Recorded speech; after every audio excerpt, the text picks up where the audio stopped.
All right, let's talk a little bit about the required communications with governance. We're going to give you some mnemonic tools to help you remember it.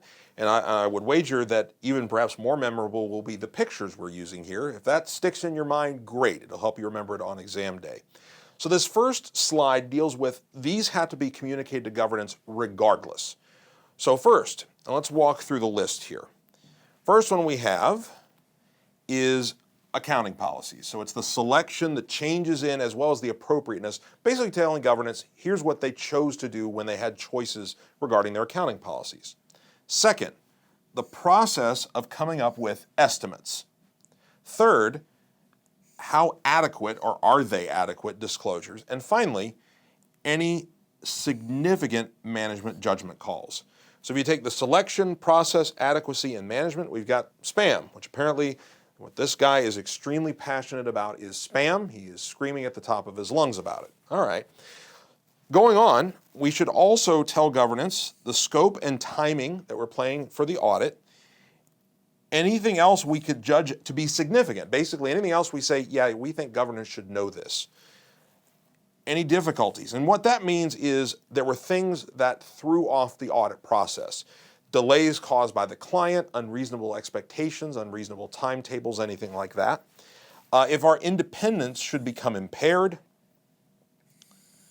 any uncorrected misstatements.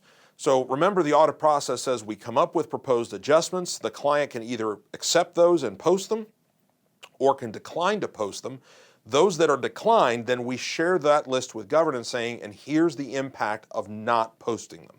And finally, any disagreements we had with management. So if we take the first letter out of that, we end up with where he's standing, a podium.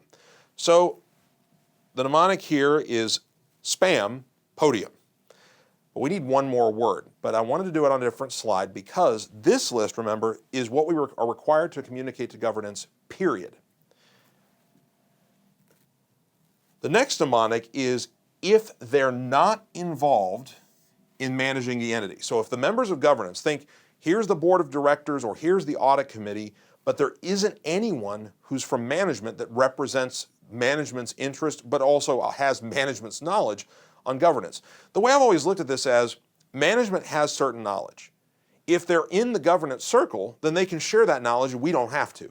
But if there is no one from management within the circle of governance, then they don't have that information. We need to give it to them. So that's the list here with the mnemonic of Mars and our little alien here. But I'm sure you always knew that a flying saucer was operated by a single stick. Who knew? It was easy, right? So all that work you've ever done with a joystick, you are now qualified to fly a spacecraft. Who knew?